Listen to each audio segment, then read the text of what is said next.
I believe, and my colleagues in the Committee of Ambassadors also believe that we are in a very critical time of our partnership, particularly ACP-EU partnership, and this is so because the Cotonou Partnership Agreement that we signed with EU in 2000 will expire in 2020. The current preoccupation of all the organs of the ACP Group of States is really what will be our partnership beyond 2020 or ACP beyond 2020. There are two things to it. One is, would ACP as a group continue as a solid, united group?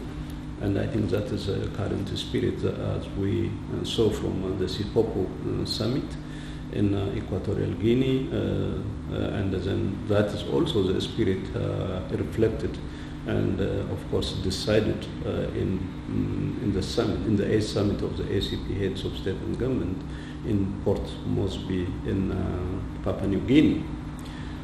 That's one thing, but then the most important aspect will be what will be our future partnership with the European Union. This is a topical issue, as I said, for all decision-making bodies of the ACP, and we have done, I think, quite a bit of work. Initially, we established ambassadorial working group on future perspective of ACP, which did actually a very important work indicating what the future of the ACP should look like. Secondly, in the wisdom of one of the previous Secretary Generals, we had eminent persons group which also did a study on behalf of the ACP group. The purpose was to solicit views from our constituencies actually in the three regions, Africa, Caribbean and Pacific. So in that study, eminent persons group study, actually consultation was made with civil society organizations, parliamentarians, private sector, media, and of course government bodies. So that is one set of document we have. Then ambassadors, the Committee of Ambassadors also made a number of retreats in digesting, analyzing, and setting a vision for our future. So that's a bit of preparation we have made so far. We are hoping that the Council of Ministers will take a concrete decision on the matter.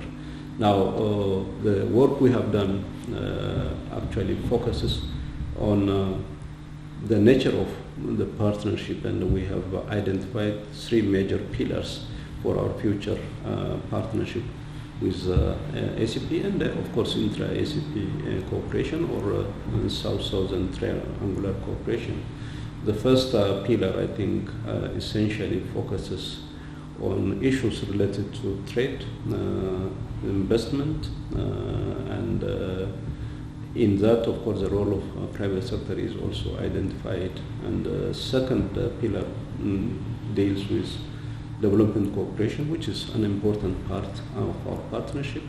And in it also, we would like to see science and technology, and that has several elements in it, but that is the second important pillar.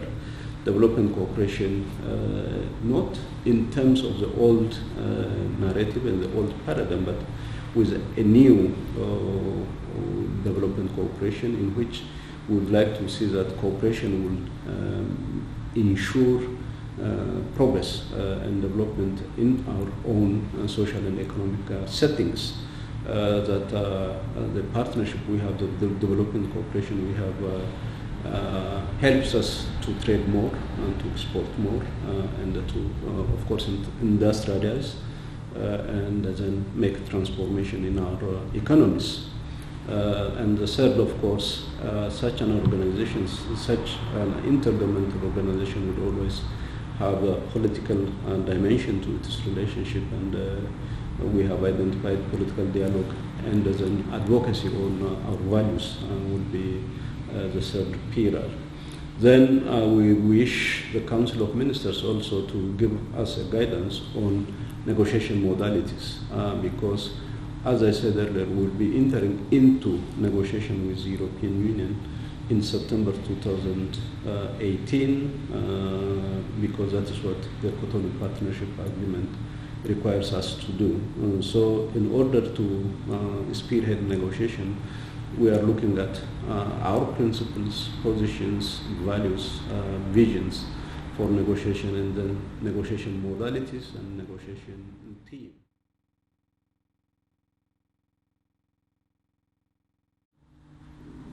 Frankly speaking, I think the relationship in the past was framed by what we call donor-recipient relationship.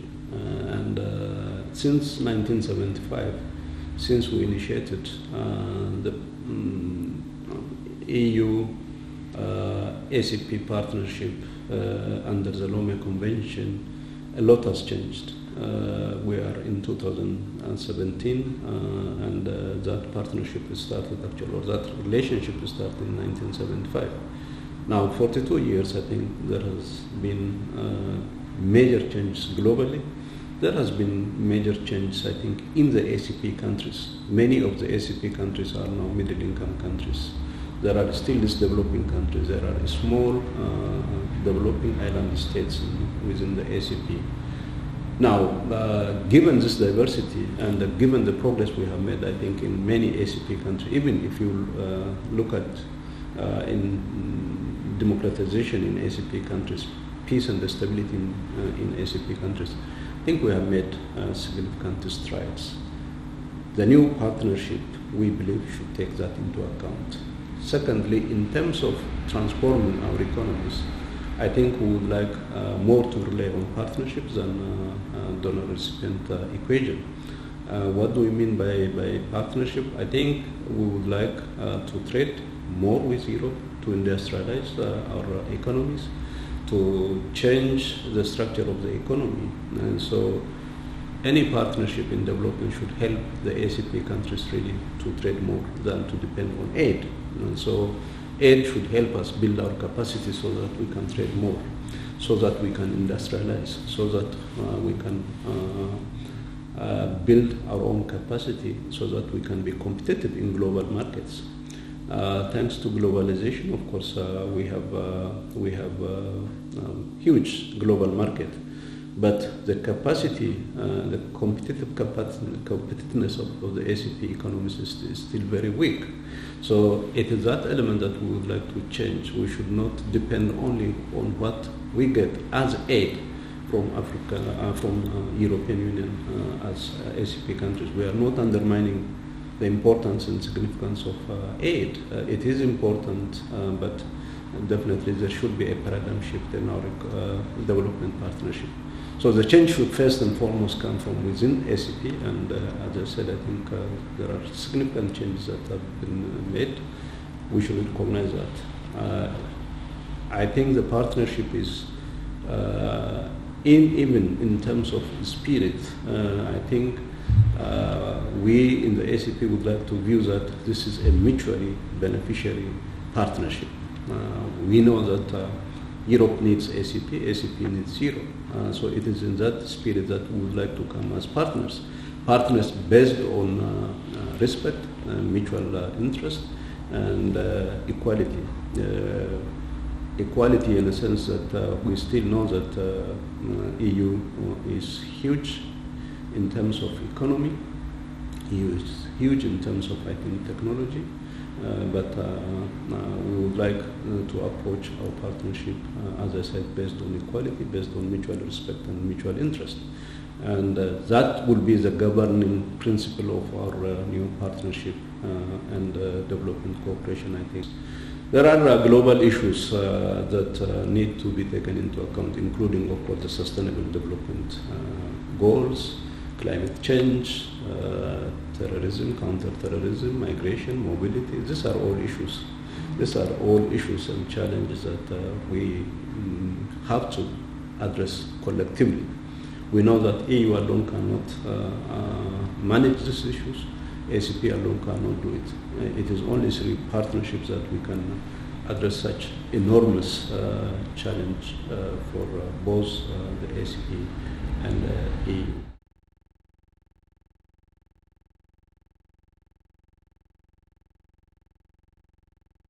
We do recognize that we have diverse interests. We have diverse culture, we have diverse social and economic background. But despite the fact that, and notwithstanding our diversity, we have come a very long way.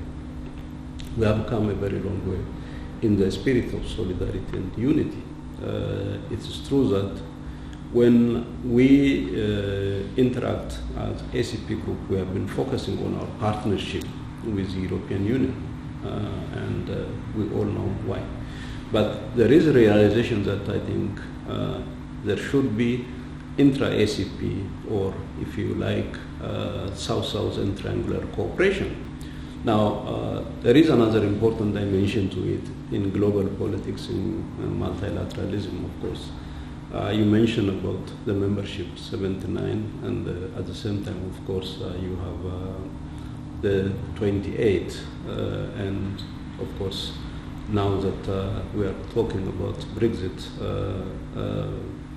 would be 27 European, together is a very large bloc. It's the largest actually bloc within the United Nations system. So if you wish and to promote a given interest as a bloc, I'm sure we would have made a very important difference in global politics as well, in global decision making, in multilateralism. So we would like to see that diversity as supporting and complementing each other, but not as a source of weakness. Yes, we do understand the diverse interest of the group, but we have common interests also, and that is where we are trying to focus on our mutual and common interest here.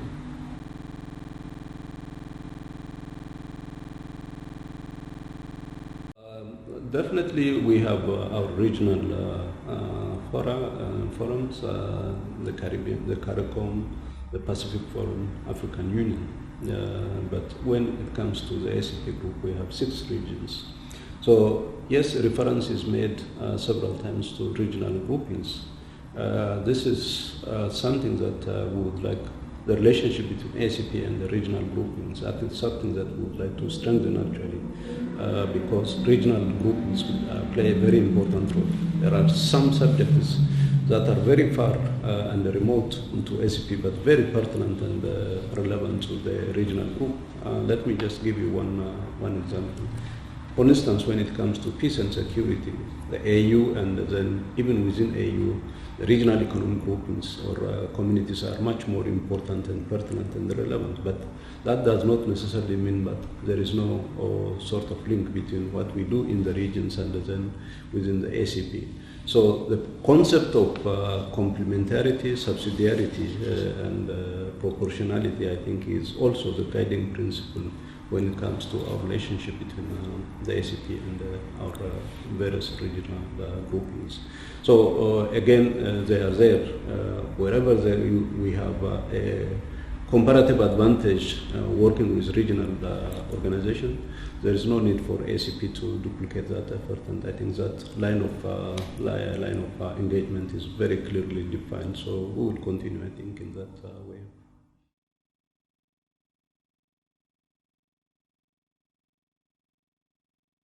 Well, the added value, as I said, would be we can play, I think, a very important role in global. For instance, I think one recent and good example we can cite is our contribution to COP21 agreement in Paris. The ACP as a group played a very important role. We also think that we will play a very important role come COP23, for instance, because we have Fiji, one of ours, in the presidency, and definitely they will be also chairing COP23, so we are mobilizing our support.